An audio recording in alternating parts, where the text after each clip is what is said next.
Well, can everybody hear me? Yes. Cool deal. If you have a copy of God's Word, please turn with me to Isaiah chapter 41, verses 9 through 12. And my iPad has taken my notes hostage. Oh, there we go. Okay. I know Zach usually has someone read, but I'm going to be reading it tonight. So without further ado, Isaiah 41, 9 through 12. You whom I took from the ends of the earth and called from its furthest corners, saying to you, you are my servant. I have chosen you and not cast you off. Fear not, for I am with you. Be not dismayed, and I am your God. I will strengthen you. I will uphold you. I will help you. I will uphold you with my righteous right hand. Behold, all who are increased against you shall be put to shame and confounded. Those who strive against you shall be as nothing and shall perish. You shall seek those who contend with you, but you shall not find them. Those who wage war against you shall be as nothing at all. So, well, I don't know if any of you have ever had one of these moments like, you see this a lot in TV shows. It's called a eureka moment. This happened like a year ago, and I do these verses because, well, they mean something to me. I found these because one evening, I think I was building a Lego set, and I found this song called "Do Not Be Afraid," or "For I Am With You." It's something along those lines. It's by a guy named Tanner Clark. And I saw it, and I thought, that's a good song. I really like this. And it spoke to me. I don't know why. Maybe it was because it was fairly late in the evening. Maybe it was because I was frustrated building a Lego set. I don't know. But the reason I chose it was because we all have our things. We all have our storms, and we all have our fear. And when you're in those moments, it's very scary because you wonder, why am I in this moment? Why me? Why did this happen to me? Or I don't know why it happened to you. I don't have those answers, but I can tell you a few things. Chapters 1 through 39 of Isaiah do include historical narratives, and that does relate back to what we are talking about. All of it is in chronological order, and I would get further into it, which I'm going to just a little, and I have thought about that a lot. Because Isaiah also dealt with plenty of storms in his life, and a lot of people in the Bible dealt with a lot of storms. You see, there are all sorts of things. Like I said, everyone has their things, and for me, right now, one of them is learning how to preach. One of them is learning how to do this, and one of them is asking why a lot. And that's okay. We all ask our whys, and we all are very confused at times, but that's okay. I assume Isaiah was confused. I definitely know Jonah was confused. A lot of people in the Bible were confused, but they still walked forward. So I'm going to get into the points of this now, so please forgive me for having to zoom in and zoom out and zoom in and zoom out. As I read with Isaiah 41:9, the first point I am talking about tonight was, when God is with you, everything feels a little less stressful. Because that's why it says, fear not, for I am with you, of course. That is the biggest point I want to drive home, because that's what we call a lingering thought. That's something that will stick with you on the good days when everything's going your way, or on the bad days when it's absolutely terrifying and you have no idea what's going on, and it's scary. And again, that's okay. And God will uphold you with his righteous right hand. And that has a lot of meanings. God isn't going to come down here and pick you up. That would be cool though, wouldn't it? Just come down and holding you up like a newborn baby, I guess. But no, it's basically him saying he'll lift you out of the waters a little bit. And as you all know, being a Christian, it's not easy. Persecution can happen. Fear can happen. Confusion happens all the time. The things that happen in the church that don't happen anywhere else, when you start looking deeper into it, it is a little scary. But more importantly, when you start looking into how to do it, it's a little bit scary. Because I've been there. I've stood in front of people before. You've all seen me sing. It's scary at first. And And you're probably wondering, why am I bringing this up? Because being a Christian is scary at first. Being a Christian is going to be scary at times your whole life. There's going to be times where you're wondering, why God? Why did this happen to me? Why did they have to pass away? Why couldn't I get that job? Why did I get diagnosed? Why can't I get this? And the reason the reason for those things varies person to person. There's no universal answer. But I learned this the hard way. When we don't get something that we want, a lot of the times that's for the better. I'm willing to share an example. Like for me, I want to be able to drive because my vision is not the best and I can't do that. So for a long time I prayed to God. Let me drive. Let me have my vision, please. This is funny. This is very funny. So that didn't happen. I'm still here. I still gotta make size 32 font or bigger, and my Siri robot machine talks like an auctioneer.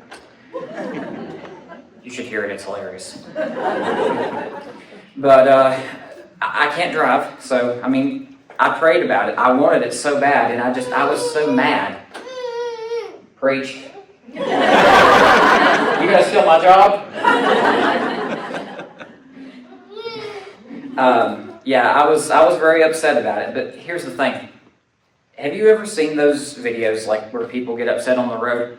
Yeah, I don't want to deal with that. I don't have that personality, so I'd rather sit in the passenger seat and jam to some Crowder or look online for something, I don't know, like Harbor Freight or whatever. It just depends. It just depends on the day. It literally says in the Bible on this next point here. Oh, I skipped a point. Thank you again, Pages, for never letting me down. When God is with you, everything does go a little less stressful, like I said. When you are dismayed, I'm going to come back to that for just a second. You all know, being dismayed, it's like you're struck. It's like you got flashbanged by life. Like, what is going on? And all of us know, what is the first thing we're supposed to do when we get hit by life and we're scared? Pray. Yes. What do we usually do? Panic. Or whine. I don't know who said that, but yeah, that's a good one too. There's a quote out there. I should have wrote this down because I didn't think about this until earlier, but I did put us a quote in here somewhere. Let me find it. Let me see here. Oh, there it is. I am the Lord your God, who teaches you what is best for you and directs you the way you should go. Well, it doesn't say this out loud, but God is the better version of Apple Maps. He doesn't tell you to turn left, per se, but he does tell you when something is good for you or if something is bad. Other example, I know many people who didn't get their dream job, but the thing that came after, it was so much better. And people, see, us as humans, I don't know how you guys feel about this, but I call this the damage control philosophy. So when something bad happens, or when something is going to happen, what is our natural reaction? We fear the worst. And 9 times out of 15, because I'm a statistics person here, because things do happen, what usually happens? Someone, I want y'all to weigh in here, because that's what I'm supposed to do. What usually happens when we fear the worst?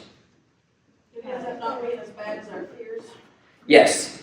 That's why it's called damage control, because we're over here running around very scared, and we either complain, whine, rip someone's head off, or we just worry and hide. The dismay things of our lives that make us dismayed, they scare us into fear. That's the devil trying to hide, trying to make you hide. That's not God. Because fear is a liar. And when people are telling you these things, or when you are telling yourself these things, or when you think things are bad and they're not, that's fear. Because let me ask you all something. Would God get up here? Let's say he snapped his fingers and he was right here. If God was here and he asked you, is it okay to be afraid? Is it okay to fear? Is it okay to be terrified of things that aren't going to happen? What would he say? No.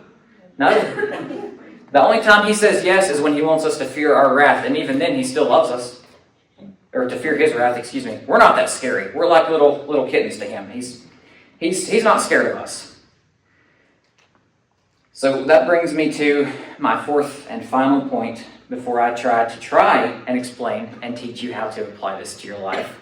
Because believe me, this isn't self-deprecation. This is a very hard thing to apply to your life because fear is so common and it is so easy to get, and it shows up like that. I see it happen all the time. Fear can do a lot of things, and I'll get into that in another sermon probably. Fear can destroy homes. Fear can tear families apart. Fear can do a lot of things. Fear can cost us money. Fear can cost us anything. But as point 4 says, look for people who contend with you and not against you. You shall seek those who contend with you, but shall not find them. Those who war against you shall be nothing at all. Shall be as nothing at all, excuse me. I have to use proper words here. Use your words. But that does not mean... See, the first time I read this, all those months ago, because I've read this verse many times in my life, but I had to figure out, what does it mean when he says, look for people who contend with you and not against you, and you shall not seek those who contend with you. When I heard contend, I was like, wait a minute. Am I not going to find people who are who contend with me? Like, is it going to be hard, or is it going to be impossible? The answer is no. It's not impossible.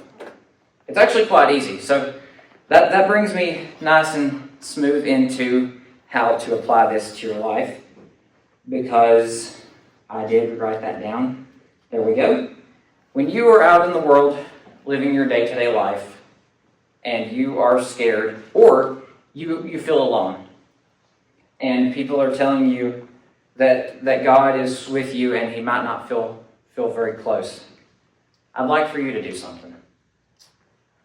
Just look around, take a moment, take a deep breath, look around and ask yourself 3 things.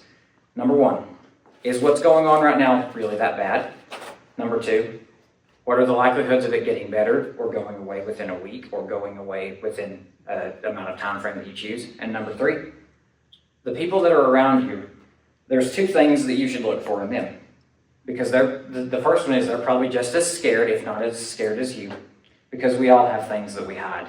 We all have things that we mask. We all have things that fear keeps in us. And if there's a sermon, not a sermon on wheels, but a sermon on a microphone, that brings this home, Fear is a Liar by Zach Williams. That is a good song, especially when you have it on your Google Home at 9 max volume or whatever volume you choose. I don't judge. Hey, if you want to listen to it subtly or if you want to cause a Category 3 earthquake, it's up to you. It's up to you. But the people that are around you, they're probably scared, and they're probably confused too. We all mask things. We all hide things. And coming from someone who is visually impaired and has thought in the past, I'm the only one suffering. I'm the only one going through these things. Poor pitiful me. No one knows my story. Everyone, all people, and this is not to judge because it happens to us all. We all have our thing. We all have our battle. Some people have health issues. Some people have a broken home. Some people have PTSD. Some people have no money.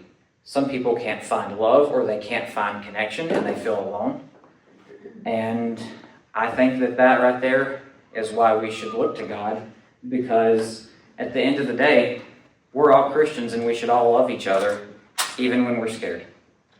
Amen. And without further ado, I'm going to stop yapping because this timer's about to scream at me. And just like that, it's time for prayer. So does anyone have any prayer requests?